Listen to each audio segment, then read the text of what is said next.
Hoi mayam ngasi February gi tang kulumdoi 2025 Nomaijing numit nungthil gi pung ama makhairom tare ngasi si Hailakandi gi JARIBON labdam masida ayukta su nong padat chui aduga ingodana haibasu ingdabi sarodana haisu sadabi weather si kaya nungaite ado aina lepchari ba mafam si akoigi mirergul aina leijariba haibadi lala town dagi kilometer ani rom changsilaga leiba adagi mirergul dai tholaga akoigi phai mayamna khangnabiba JARIBON gi phai dagi chawba Meitei khun aduga malemda leiriba Meitei ayambana su akoigi mafam kungang asida popi hiba kungang asida Unsigi aroiba yahip tanbi khiba aduga mayang leibak marakta Meitei koi Meitei haiba mikap thoknanaba mikap thokpagi koi Meitei ni haiba ningsing hanbagi koi yaikai rol sakpi duna Meitei mayambu hodok piramba LAININGHAL PHULO gi pokpham amasung aroiba yahip tanpham Laishramkhul haibadu chachage masi aigi tung stage Kuchamaromdang chatlerga tungda leiribasi akoigi kari kwa khulno mukta sera haibra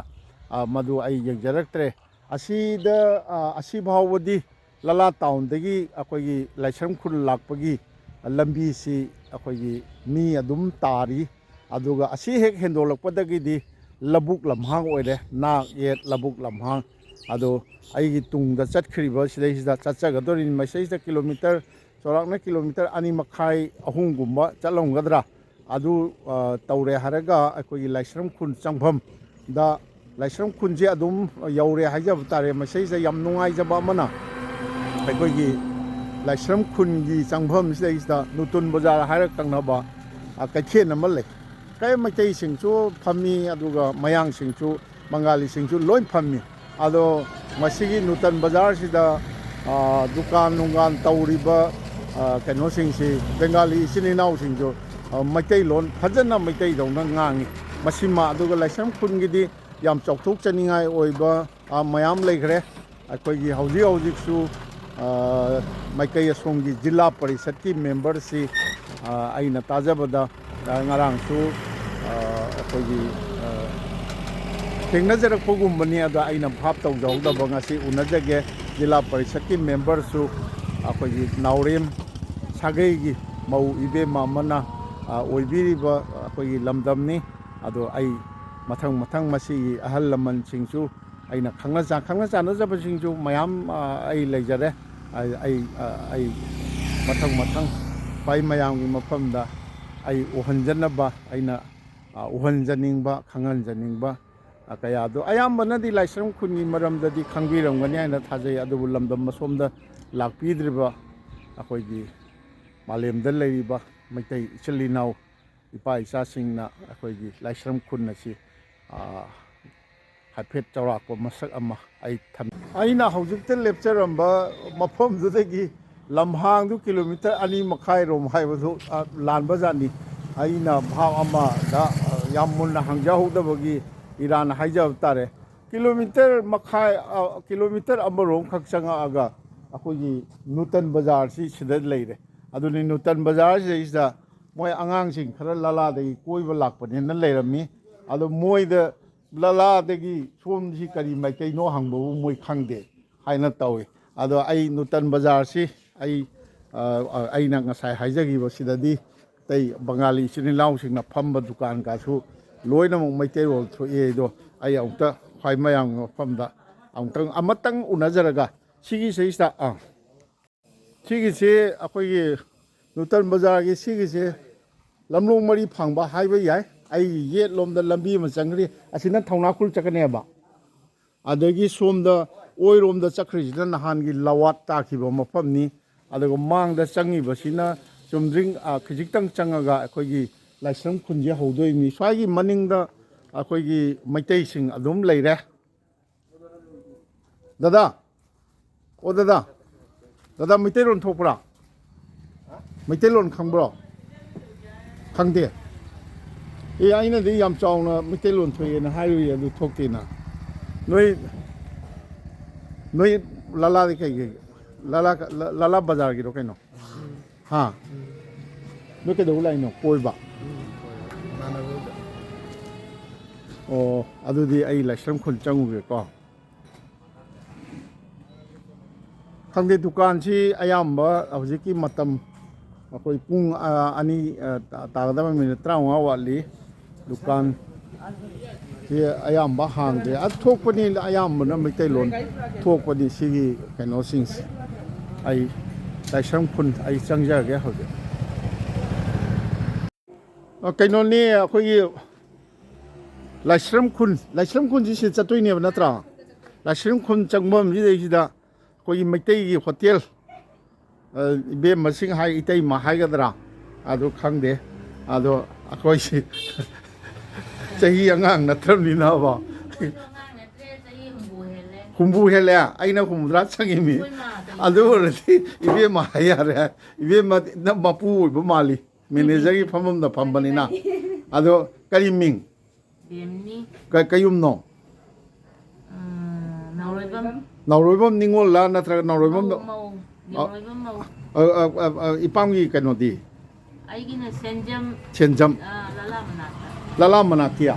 dati ne aina seista angang sing ibe manang di kariming ko ya Aigi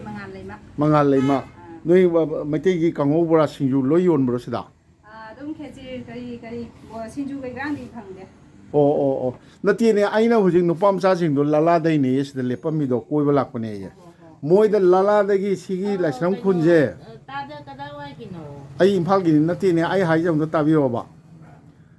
ai di kaino phungawari kui bani en bemni ko bani oh bemni ya en bemni oh da ai thekna gare oh Manipur da jamna ai gi ka sai thopori so na ka nai na hoi nati ado nati ai hai jam ta ta bi ne ai kainom ta hangjage ba noina swagi minute thawoina tabidra di yar roe ba auto lok thok pi ne earpiece to ai bu ne nate ngaktang ba aina chakhar ga yeng ba yai ne kaino ne to haning di ba masak mata si ka ne nate ka sukai de aina si nutan bazar se lala da gi changai ba kaino se SP road ta changa SP road ta khitang changa ga mirergul haibagi lambi du da changai ne ba si je natra si je kari mai kai da changai no ba sin Laishramkhul nate mai kai no haiba lala da gi kari mai kai no ba awang ne ba adu di Laishramkhul ji lala da gi awang ne ba ada ai khoina haigat tar di makha pang na haigat toi ne ba Laishramkhul da gi lala haigat pa se adu khangning da na adu hang ba ne ba ai ju Laishramkhul ji khang ne ba ha Mirgul dai thok lai ne ai tamo Birendro gi bemna ne Facebook ta yu ni ba phal da gi lak ba kai no video nam mi kai na akoi cha nupi gi machan nupi do hoi ne adu ni ne ai lai ri mi ne adu ne sigi kano sidi nutan bazar sidi nung daw ram da loi hang ni sa huji ko ai ti thong gi yang hang da ti se nung mai jing ne na hang da ba o ai di Sidai nutan bazar gi Laishramkhul changbam gi nutan bazar gi mayang sing di Meitei lon ga loi thokpani hai re aduga ama sangu di thom de na nahawai di yam thomi hujik na moina hengal ba nahawai ai ahan bo na 2000 da la e ba saita parisat ki conference ta Imphal de gi hoi mani thanare da tau gi bodo ada Manipur da hoi ne ado mayam akoi bus sama toroga lakhibodo adadi nutan bazar sida changakhibodo Meitei lol loi thoe ba hujik ti amta thoktre ba o phare ayam thoe ba ado bemnu gi phungawari ai di en bemni hai bani phungawari wari se ahong bak su re nam pong ri ai di phungawari chu thaga ke na ai di pungsu chu da thaga ke na phungawari ani par bhari de le chahi ai gi chahi chupa chahi 10 mu yum da phammaga ai gi ama kha nu pa ro si gra bani chorma ai ga jenta na Kanano? Ako tado dep sing khangban. Khangi khangi. Ramdo. Aigi hek ina maloni. Oja Subram Unani. Ay adu dia ungsa changu gi ga. Maming kain thon dia. Aina hotel da thengnari ba bemnu si di arai ba oiram dare. Larika su mayam am phonge da aina chaire. Ba kali ai khangra manindra konsam saita tawa mina manindra konsam gi ming tadra tare hai. Madi oja su oiram ni. Sidai da Songi je adu di awang wetar nongpok tare ko songi da. Nongpok sida leiriba school ani ni masai da akoi Manipuri medium gi LP school Bangla medium gi chu loiba ani punna lei masigi lambi da chat kharaga inga sa haijagara thauna phunne adagi kali bhartir gram su chatoi natro o bhartir gram si oja akoi gi Laishram magi mapuroi bagi lamdam haitare na ada ma akoi ai ongta soidana chachagane na ai haijagi bhartir gram si ngasi bhartir gram di urok thonglam du lalibra urok thong ati moi phok ki do urok thong hoi ni pho bai si phok ki du leibra o ado ai chachage ado sini ai asongi nakan sai da kaino tauge akoi Laishram khun changjaruge koi Laishram khun changbom gi Nutan Bazar hek hajil lakpaga masai da Sanarai Meitei Higher Secondary School established 1963 Laishramkhul Hailakandi haidana leire masigi school si Assam gi lamdam da first akoi gi Manipuri medium gi LP school dagi ba haurakpa school ni haibasi oja sing na takpi mafam asida akoi gi Sanarai Meitei hujikte higher secondary oiraba asina high school oirigada 2000 da akoi Manipur dagi Manipuri Sahitya Parishad ki Meitei dagi bus sama waire haraga Assam Manipuri Sahitya Parishad ki masigi lampak sida akoi conference tawbado akoi yawba lakchaki adugi mamangda ai haki wenadi Laishram khunji maduna ahanbani haiba yade ai 81 82 matamda ai Meitei khunjaw ama lei hadana khangna chanabadi kanasu leibana te chumna ai changjaramba mafam oire aduga madugi 2000 gi akoi Sahitya Assam Manipuri Sahitya Parishad ki mifam conference yaujaghiba matungdadi marup mapangsing oja sing yam leire dada Virendro mapam aduda thengnajaraga ngasi bhawbada silinau dongna akoi gi hekta haina ningba haina ba gi mawong da loina jarakpani masigi lampak sida matamduda akoi gi JN Dance Academy gi director si oja Longjam Joy Chandra na oibibra akoi gi Ras Lila gi kangbu amasu lakpi dana haujikti lampak si pixilame yamna labuk lampak oirami masai da mamdok khallaga Manipuri jagoi raska utpi hi masi adagi songi maikai se jo anouba yumsing Meitei gi ni ai todokpa changjaroige Laishram khun sidi mayamna khangbirabani ado Laishram khun gi mawong chorakpa adudang si yam sangna akoina khangjarakpa matamdadi akoi gi sorokki oi thangba hai nongsup lom thangba nongsup oidor nongpo oidorira ada awang oitaragadi awang oitar songi ai oi thangbasi ihang hangdana labuk lamhang oina lerambani somda leiriba hojik Meitei nupi angang sing ibe masing mapanda leirami inaoma lei asijo anouba yum ngakta ngaire masi ai chachage aduga oja sing akhang hai oja halaman sing ai unajage hojiki akoi gi Sanarai Meitei akoi gi higher secondary school dagi putchani chahum khak la eraga sigi sei da phatlau la eraga building auditorium amma leire masi auditorium sidai sida pangthokpa seminar amma da ai hak akoi gi sana chehi ahungi maramda ai se ai pathok chaba ai lakchagre Thaugon Marup Yaifa Sanglen Office Cum Auditorium of Thaugon Marup Laishramkhul Rajeshwarpur Hailakandi haidana tawi akoi Hailakandi Laishramkhul naga leiba kanosi Rajeshwarpur haina kaura ado masi ꯊꯧꯒꯜ ꯃꯔꯨꯞꯁꯤ ꯑꯩꯈꯣꯏꯒꯤ ꯃꯅꯤꯄꯨꯔꯒꯤ ꯃꯄꯥꯟ ꯂꯝꯗꯝꯗ ꯃꯅꯤꯄꯨꯔꯤ ꯑꯩꯈꯣꯏꯒꯤ ꯁꯪꯁꯀ꯭ꯔꯤꯇꯤ literature ꯁꯥꯍꯤꯇ꯭ꯌꯅꯆꯤꯡꯕꯒꯤ ꯌꯣꯛꯈꯠꯅꯅꯕ ꯌꯥꯝꯅ ꯑꯆꯧꯕ ꯃꯁꯤꯒꯤ ꯑꯀꯨꯞꯄ ꯋꯥꯔꯤ ꯑꯣꯖꯥꯁꯤꯡꯒ ꯁꯥꯖꯒꯦ ꯑꯩꯅ ꯍꯥꯏꯕꯗ ꯑꯁꯣꯏꯕ ꯑꯔꯥꯟꯕ ꯌꯥꯎꯕ ꯌꯥꯏ ꯃꯁꯤꯅꯤ ꯂꯥꯏꯁ꯭ꯔꯝꯈꯨꯜꯁꯤ ꯌꯥꯝ ꯁꯥꯡꯅ ꯀꯤꯂꯣꯃꯤꯇꯔ ꯀꯌꯥꯃꯨꯛ ꯁꯥꯡꯕꯅꯣ ꯃꯩꯇꯩ ꯉꯥꯛꯇ ꯑꯗꯣ ꯂꯧꯕꯨꯛꯁꯤ ꯑꯩꯈꯣꯏꯒꯤ ꯑꯣꯏꯔꯣꯝ ꯊꯪꯕ ꯃꯥꯏꯀꯩꯁꯤ ꯂꯧꯕꯨꯛ ꯂꯝꯍꯥꯡ ꯉꯥꯛꯇ ꯂꯩꯔꯝꯕꯅꯤ ꯍꯧꯖꯤꯛꯇꯤ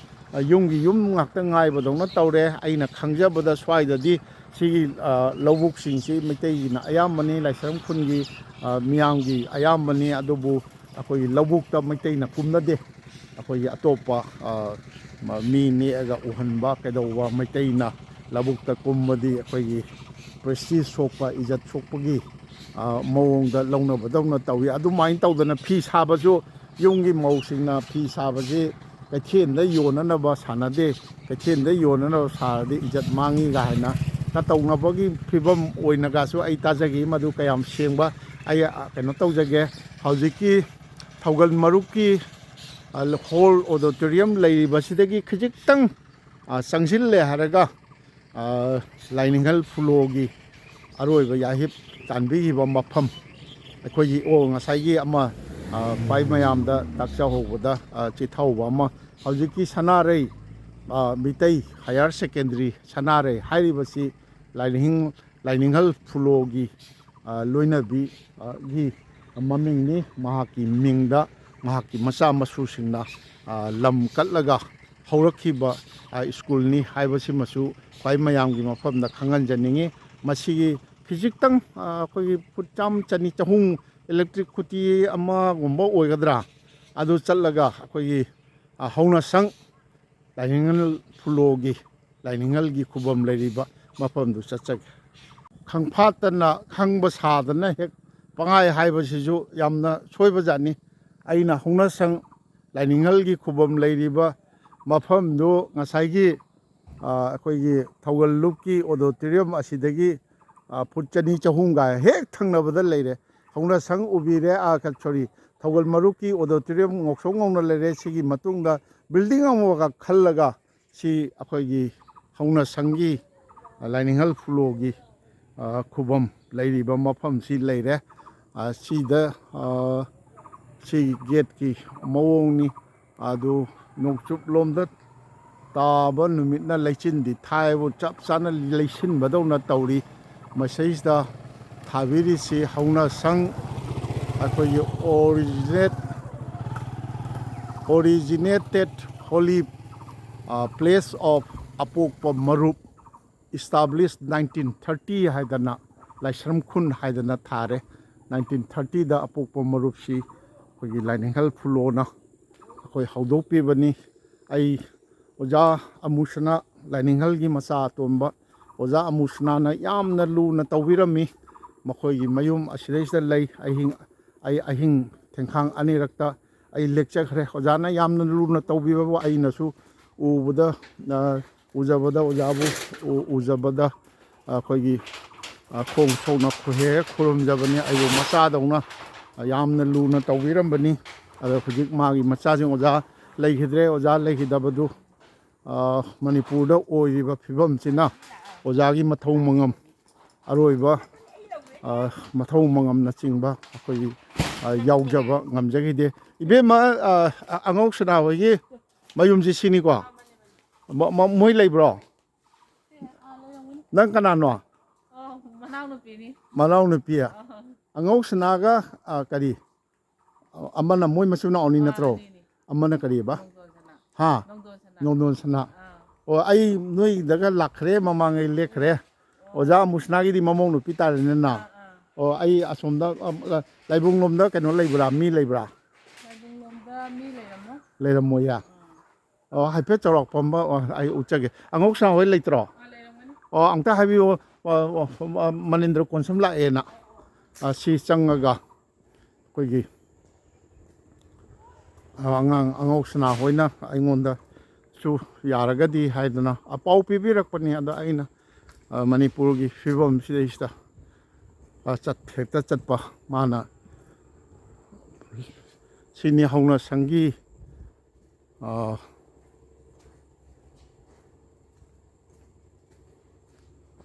gate sida leire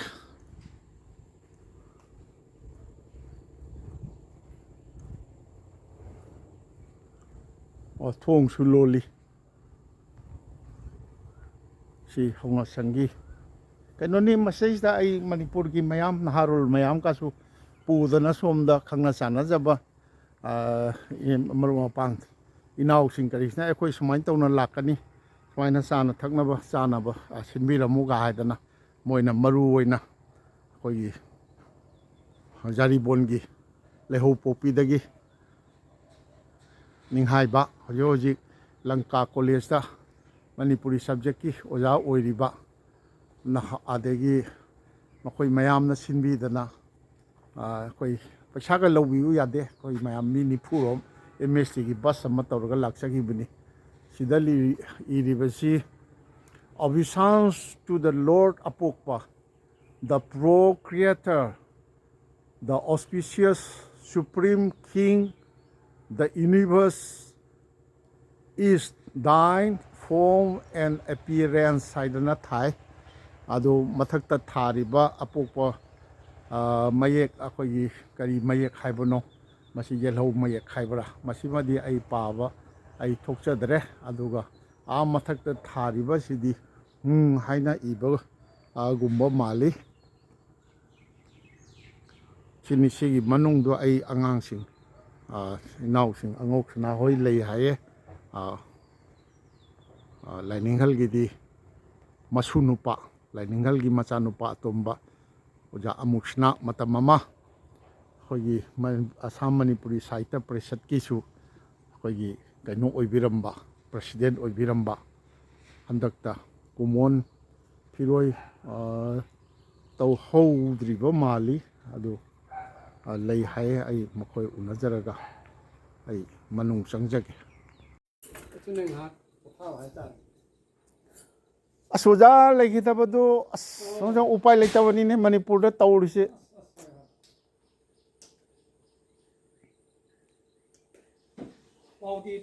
paudi phangi dana thaju thara ine ado tharak podo kai no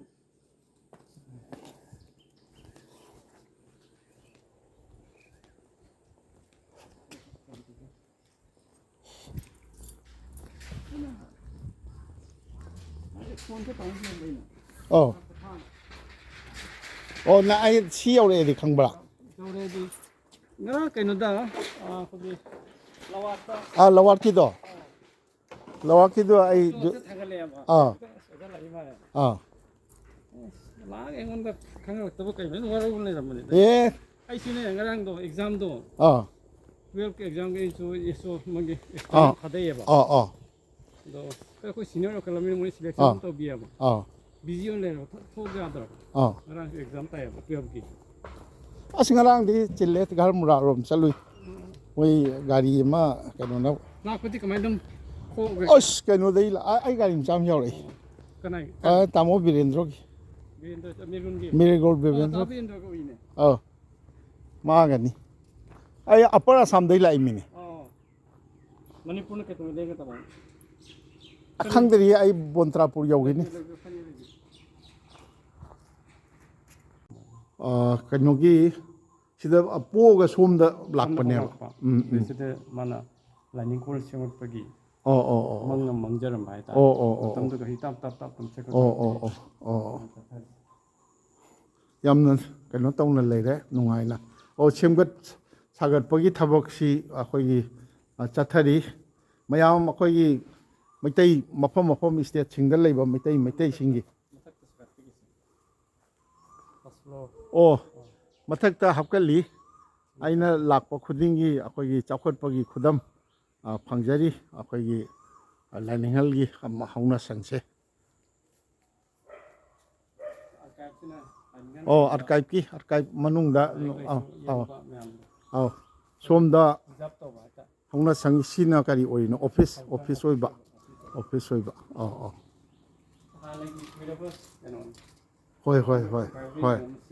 hoi demolish tꯧꯕꯒꯤ ꯑꯃꯨꯛ ꯅꯧꯅ ꯑꯣ ꯑꯃꯨꯛ ꯑꯃꯨꯛ ꯍꯦꯟꯅ ꯆꯥꯎꯈꯠꯂꯛꯄꯒꯤ ꯃꯃꯤ ꯑꯩꯈꯣꯏꯒꯤ ꯐꯪꯖꯔꯤꯕ ꯎꯕ ꯐꯪꯖꯔꯤꯕ ꯀꯩꯅꯣꯅꯤ ꯍꯧꯅ ꯁꯪꯅꯤ ꯂꯥꯏꯅꯤꯡꯍꯜ ꯐꯨꯂꯣꯒꯤ ꯅꯤꯡꯁꯤꯡ ꯈꯨꯕꯝ ꯍꯥꯏꯇꯥꯔꯦꯅꯦꯀꯣ ꯅꯤꯡꯁꯤꯡ ꯈꯨꯕꯝ ꯁꯤꯅꯤ ꯃꯁꯤꯗꯒꯤ ꯊꯣꯛꯆꯔꯒ ꯑꯩ ꯑꯇꯩ ꯂꯥꯏꯁ꯭ꯔꯝ ꯈꯨꯟꯒꯤ ꯑꯇꯩ ꯈꯔꯁꯨ ꯑꯩ ꯃꯌꯥꯝꯗ ꯂꯥꯏꯁ꯭ꯔꯝ ꯈꯨꯟꯒꯤ ꯑꯩꯅ ꯉꯝꯖꯕ ꯃꯑꯣꯡꯗ ꯑꯩ ꯁꯛꯇꯥꯛꯆꯅꯕ ꯎꯠꯆꯅꯕ ꯍꯣꯠꯅꯖꯒꯦ